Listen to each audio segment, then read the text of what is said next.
கர்த்தருக்குள் பிரியமானவர்களே, ஆண்டவராகிய இயேசு கிறிஸ்துவின் நாமத்தில் உங்கள் யாவரையும் வாழ்த்துகிறேன். இந்த நாளுக்குரிய வேத வசனம் 1 கொரிந்தியர் 13:4. அன்பு நீடிய சாந்தமும் தயவும் உள்ளது. பிரியமானவர்களே, உங்களுடைய குடும்பத்தில் பிரச்சனைகள் வரக்கூடும். பிரச்சனை இல்லாத வீடு இல்லையே. வீட்டுக்கு வீடு வாசற்படி என்று சொல்லுவார்கள். ஆகவே உங்களுடைய வாழ்க்கையில் பிரச்சனைகள் வரும்போது உடனே தேவ சமூகத்திற்கு போய் கிறிஸ்துவின் பிரசன்னத்திலே ஜெபிக்கும் போது கர்த்தர் அந்த பிரச்சனைகளை தீர்த்து உங்களுக்கு தேவ சமாதானத்தை கட்டளையிடுவார். சின்ன சின்ன பிரச்சனைகளை ஊதி பெரிதாக்கி விடாதீர்கள்.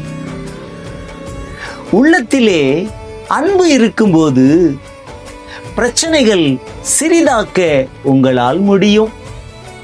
அல்லாமல் வெறுமனே தினமும் மற்றவர்களையும் குடும்பத்தினரையும் குறை கூறாதீர்கள்.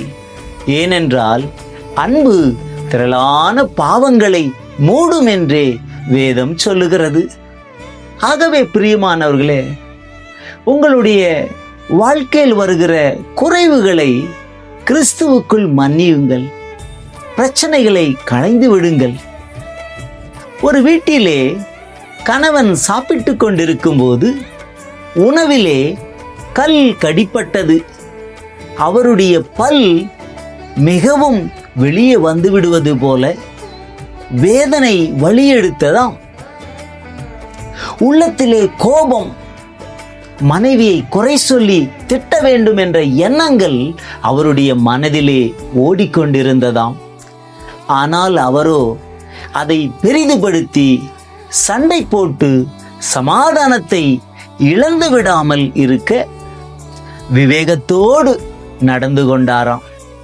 காரணம், அன்பு நீடிய சாந்தம் உள்ளது என்பது போல விவேகத்தோடு நடந்து கொள்ள அவர் தீர்மானித்தார். மனைவியும் ஐயோ கல் சிக்கிவிட்டதே என்று பதற்றத்தோடு தன் கணவனை பார்த்து சொன்னபோது கணவன் பரவாயில்லை என்றாராம்.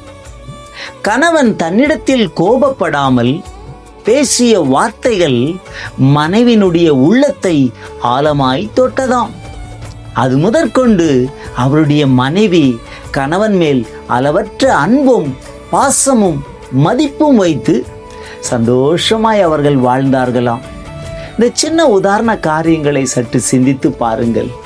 தேவனுடைய பிள்ளைகளே, இன்றைக்கு இப்படிப்பட்ட அன்பு இல்லாததினாலே, நீடிய சாந்தம் இல்லாததினாலே கணவன் மனைவியிடையே பிரச்சனை, மாமியாருக்கும் மருமகளுக்கும் இடையே பிரச்சனை, மருமகனுக்கும் பெற்றோர்களுக்கும் இடையே பிரச்சனைகள், சின்ன சின்ன பிரச்சனைகளை மற்றவர்களிடத்தில் சொல்லி சொல்லி அதை பெரிதாக்கி இன்றைக்கு அதனால தீர்க்க முடியாத பெரிய பிரச்சனையாகி விடுகிறது. ஆகவே அன்பானவர்களே, உங்களுடைய வாழ்க்கையிலே நீங்கள் எப்படி வாழ்ந்து கொண்டிருக்கிறீர்கள்? குறை சொல்லி வாழ்கிறீர்களா? குற்றப்படுத்தி வாழ்கிறீர்களா? மற்றவர்கள் அவமானப்படும்படி பேசுகிறீர்களா? இன்றைக்கே அப்படிப்பட்ட எண்ணங்கள் உங்கள் சிந்தனையிலிருந்து, இதயத்திலிருந்து மறைந்து போகட்டும். நீடிய சாந்தம், தயவு, இதை உங்கள் உள்ளத்திலே கிறிஸ்துவின் இடத்திலிருந்து பெற்று அனுபவியுங்கள். சந்தோஷமாய் வாழுங்கள். செபிப்போமா? அன்பின் பரலோக பிதாவே, அன்பு நீடிய சாந்தம் உள்ளது, அன்பு தயவுள்ளது என்பது போல இந்த வார்த்தையை கேட்டுக்கொண்டிருக்கிற ஒவ்வொரு தேவ பிள்ளைகளுடைய வாழ்க்கையிலும் குடும்பத்திலும் பிரச்சனைகள் வரும்போது அதை நீடிய சாந்தத்தோடும் பொறுமையோடும் காத்துக்கொண்டு ஒருவருக்கொருவர் மன்னித்து அமைதியாய் வாழவும், சந்தோஷமாய் வாழவும், குடும்பங்களிலும் நண்பர்களுக்குள்ளே இருக்கிற உறவுகளிலும் சபை ஐக்கியங்களிலும் எல்லா மக்களுக்கும் அந்த அன்பையும் நீடிய சாந்தத்தையும் தயவையும் கர்த்தர் கட்டளையிட்டு ஆசீர்வதிக்கும்படியாய் ஜெபிக்கிறேன். கிருபை சூழ்ந்து கொள்ளட்டும். நல்ல பிதாவே, ஆமென். God bless you.